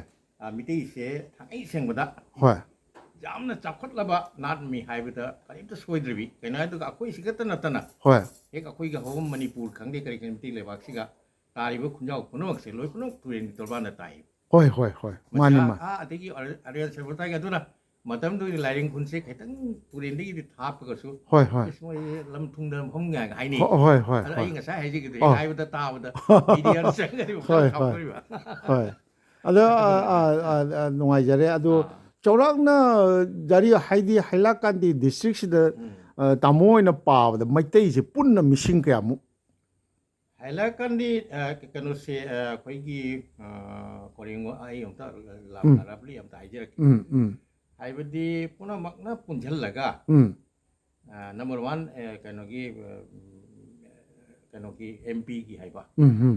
ꯄꯥꯔꯂꯤꯌꯥꯃꯦꯟꯇꯔꯤ ꯀꯩꯅꯣꯗ ꯑꯁꯤꯒ ꯀꯩꯅꯣ ꯇꯧꯔꯒ ꯑꯩꯈꯣꯏꯒꯤ ꯃꯁꯤꯡꯁꯦ just near to 40,000 ꯚꯣꯇꯔꯗ very crucial ꯚꯣꯇꯔꯗꯅꯦꯕ ꯑꯩꯈꯣꯏꯁꯦ ꯈꯔꯁꯨ ꯄꯤꯅꯤꯡꯕ ꯃꯐꯝꯗ ꯍꯦꯛꯇ ꯄꯨꯟꯁꯤꯜꯂꯦꯕ ꯏꯁꯄꯦꯁꯦꯜꯂꯤ MPꯗꯗꯤ ꯌꯥꯝ ꯄꯨꯟꯁꯤꯜꯂꯦ ꯍꯣꯏ ꯍꯣꯏ ꯑꯗꯨꯅ ꯑꯩꯈꯣꯏꯁꯦ ꯀꯃꯥꯏꯅ ꯇꯧꯒꯦ ꯍꯥꯏꯕꯗ ꯑꯩꯈꯣꯏꯅ ꯊꯥꯗꯈꯤꯕ ꯃꯐꯝꯁꯦ ꯍꯣꯏ ꯃꯁꯣꯏꯗ ꯀꯥꯕꯗ ꯂꯩꯌꯦꯕ ꯑꯣ ꯑꯗꯨꯗꯤ ꯌꯥꯝꯅ ꯑꯗꯨꯅꯤ ꯐꯣꯔꯁꯐꯨꯜ ꯑꯣꯏꯕ ꯀꯝꯃꯨꯅꯤꯇꯤ ꯑꯃ ꯑꯁꯣꯝꯗꯅ ꯑꯣꯏ ꯀꯔꯤ ꯑꯁꯣꯝꯗꯅ ꯃꯤꯇꯩꯁꯦ ꯑꯩꯈꯣꯏꯅ ꯌꯨꯅꯥꯏꯇꯦꯗꯗꯤ ꯌꯥꯝ ꯐꯖꯅ ꯑꯣꯏ ꯑꯁꯣꯝꯕꯩꯗꯤ ꯑꯁꯣꯝꯒꯤ ꯑꯩꯈꯣꯏꯒꯤ ꯖꯥꯔꯤꯕꯣꯟꯒꯤ ꯍꯣꯏ ꯍꯥꯏꯔꯤꯕ ꯍꯣꯏ ꯑꯁꯤꯒꯤ LA6ꯁꯤꯒ ꯍꯧꯖꯤꯛꯇꯤ ꯈꯔ ꯊꯨꯒꯥꯏꯈ꯭ꯔꯕ ꯍꯣꯏ ꯀꯩꯅꯣ ꯍꯣꯏ ꯇꯧꯔꯦ ꯍꯣꯏ ꯑꯗꯣ ꯍꯧꯖꯤꯛ ꯊꯨꯒꯥꯏꯕꯁꯤꯗ ꯃꯤꯇꯩꯗꯤ ꯃꯁꯤꯡ ꯍꯦꯜꯂꯦ ꯂꯂꯥꯁꯦ ꯁꯣꯝꯗ ꯄꯨꯟꯁꯤꯜꯂꯦ ꯍꯥꯏꯇꯥꯔꯦ ꯏꯆꯥꯅꯨꯄꯥꯅ ꯍꯥꯏ ꯃꯥꯁꯨ ꯄꯣꯂꯤꯇꯤꯀꯦꯜ ꯍꯦꯔꯅ ꯂꯩꯕꯅꯤꯅ ꯑꯗꯨꯅ ꯍꯧꯖꯤꯛꯁꯦ ꯁꯦ 14,000 plus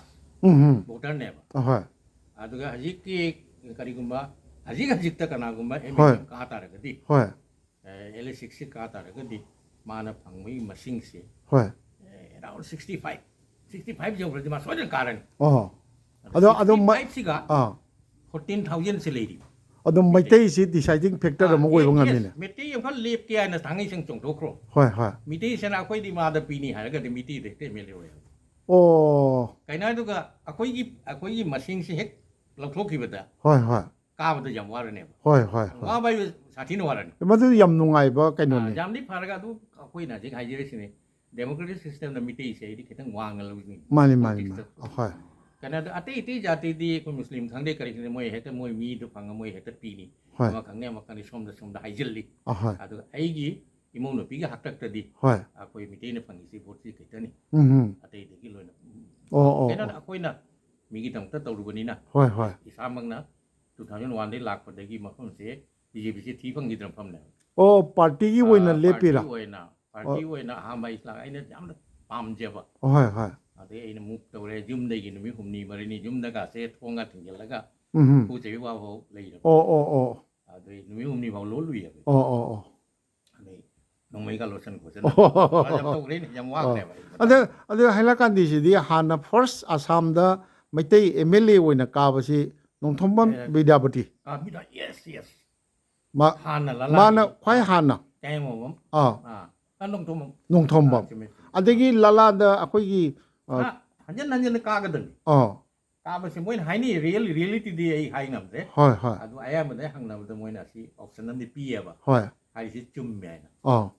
ꯕꯤꯗ꯭ꯌꯥꯄꯇꯤꯅ ꯀꯥꯕ ꯍꯥꯛꯇꯛꯇ ꯂꯦꯞꯅꯈꯤꯕ ꯃꯉꯥꯂꯤ ꯀꯥꯡꯕꯨꯒ ꯂꯦꯞꯅꯈꯤꯕ ꯍꯥꯏꯗꯤ ꯑꯩꯈꯣꯏ ꯂꯩꯔꯤꯕ ꯀꯩꯅꯣꯁꯦ ꯑꯃꯨꯛ ꯃꯤꯇꯩꯅ ꯀꯥꯕ ꯃꯁꯤꯡꯗꯣ ꯍꯥꯟꯅꯁꯨ ꯑꯗꯨꯃꯥꯏꯅ ꯑꯗꯨꯝ ꯂꯩꯔꯝꯃꯤꯕꯤꯗꯣ ꯑꯗꯨꯗꯩꯗꯤ ꯑꯗꯨꯒꯩꯗꯤ ꯃꯊꯪꯗꯅ ꯀꯩꯅꯣꯁꯦ ꯑꯇꯩꯗꯨꯅ ꯀꯥꯕ ꯑꯁꯤꯁꯤꯗ ꯑꯩꯈꯣꯏꯒꯤ ꯀꯩꯅꯣꯃ ꯍꯥꯏꯗꯤ ꯑꯣꯔꯤꯖꯤꯅꯦꯜ ꯕꯤꯍꯥꯔꯗꯒꯤ ꯀꯩꯅꯣ ꯇꯧꯕ ꯇꯤ ꯒꯥꯔꯗꯦꯟꯒꯤ ꯃꯥꯁꯦ ꯍꯥꯟꯅ MLA ꯑꯣꯏꯔꯝꯃꯦꯕ ꯑꯗꯨꯒꯨꯝꯕ ꯄꯣꯠꯇ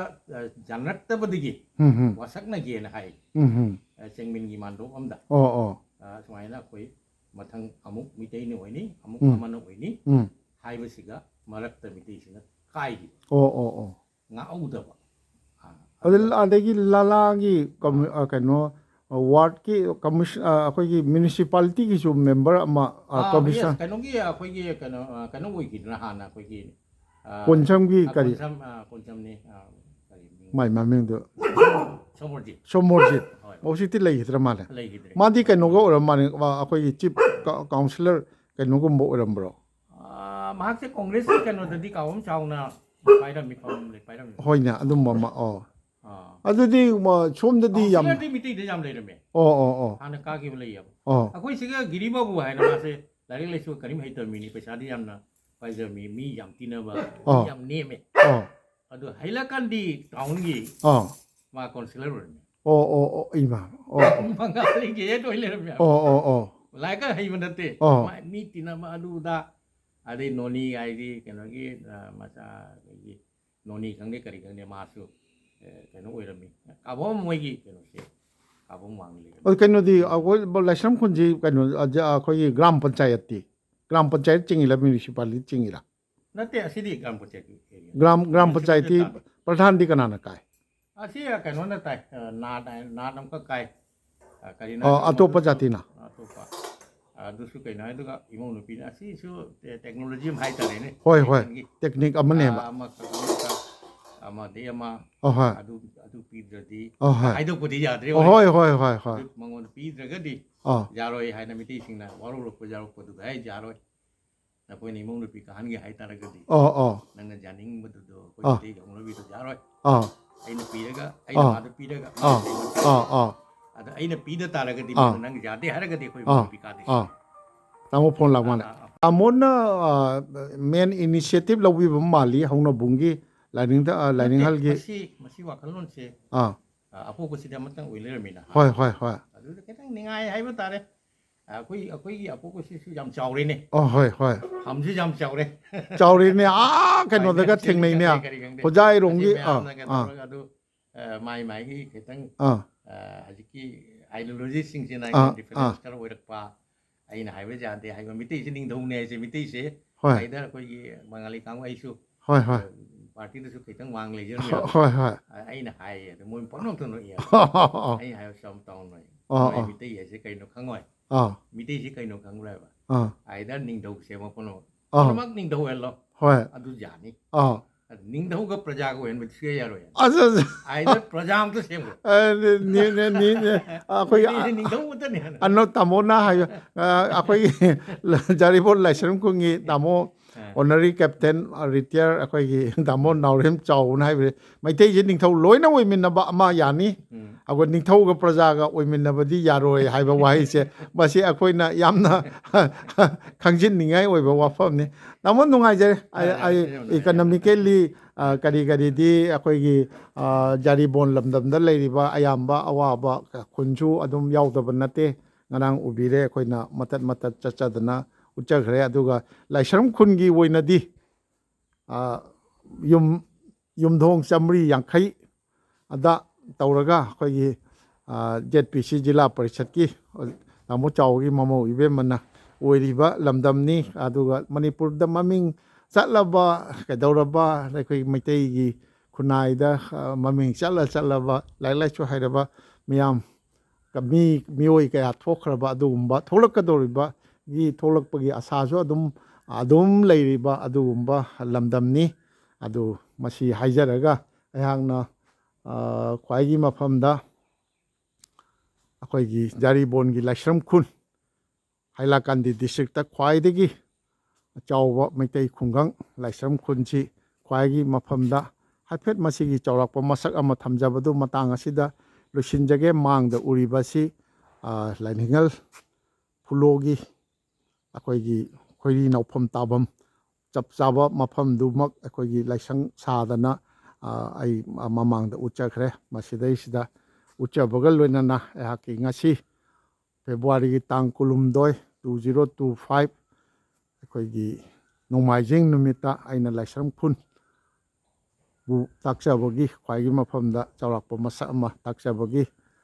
ꯁꯔꯨꯛ ꯑꯁꯤ ꯇꯥꯡꯀꯛ ꯑꯁꯤ ꯃꯇꯥꯡ ꯑꯁꯤꯗ ꯂꯣꯏꯁꯤꯟꯖꯒꯦ ꯃꯍꯧꯁꯥꯒꯨꯝ ꯁꯅꯥꯊꯣꯡꯒꯤ ꯃꯅꯤꯟꯗ꯭ꯔ ꯀꯣꯟꯁꯝ ꯑꯩꯍꯥꯛꯅ ꯈ꯭ꯋꯥꯏꯒꯤ ꯃꯐꯝꯗ ꯑꯃꯨꯛꯀꯁꯨ ꯍꯟꯅ ꯅꯣꯜꯂꯨꯛꯆꯔꯤ